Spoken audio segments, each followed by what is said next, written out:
Bismillah ar-Rahman ar-Rahim. We are living in a society in which there are many misconceptions which prevail about Islam and non-Muslims.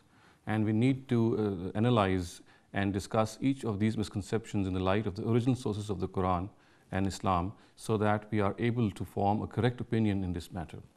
Now, amongst these misconceptions is the fact that it is considered by our jurists that every non-Muslim, every Muslim who renounces his faith and becomes a non-Muslim, he must be punished by death, which in other means apostasy. Apostasy is punishable by death. This is the verdict of all our jurists. And this, in fact, is based on a narrative which is recorded in many hadith books. And a typical text of this narrative is, Man baddala deenahu faqtuluhu. He who renounces his faith, and faith, of course, here refers to Islam, he who gives up his faith has to be executed. Now, this is almost a consensus opinion which has existed in our jurisprudence. Now, it is essential to analyze each and every narrative in the light of the Quran, because the Quran and the Sunnah are the primary sources of religion, and all narratives must be understood in the light of these two original and primary sources. Now, if we study this narrative in the light of the Quran, we come to realize that in the Quran there is a very special issue which is discussed in various verses. And this issue is that in the times of the messengers of God, the Almighty punished people who had deliberately denied the truth.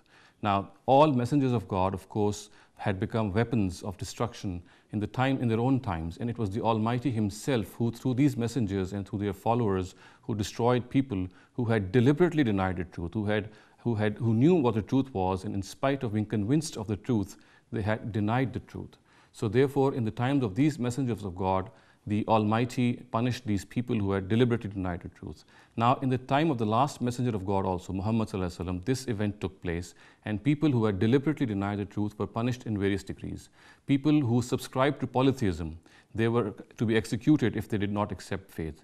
And people who were primarily monotheists, like the people of the book, they were allowed to live on their old religion and be subservient to the Muslims and pay the jizya tax. So indeed, about these people, it was said, Man baddala deenahu faqtuluhu. The mushrikeen among the people of amongst Arabia who had accepted Islam. Now, if they reverted back, it was about these people that it was said that he who changes his faith, kill or execute him. So it has to be understood that this narrative does not announce or pronounce an eternal directive or an eternal verdict. What it says is primarily based on the Quran. And as I said, the Quran itself says that apostasy is punishable by death only of the mushrikun of the times of the Prophet Muhammad, who would give up their faith and revert back to their shirk, since they were already destined to be killed if they did not accept faith. So therefore, if after accepting faith, they renounced their faith and they came back to their own original beliefs of polytheism, they were to be executed. In a nutshell, we can say that the punishment of apostasy related primarily to the mushrikun of the people of the times of the Prophet Muhammad, and it has no bearing today on any non-Muslim. Aqulu qawli hadha wastaghfirullaha li wa lakum wa lisa'iril muslimina wal muslimat.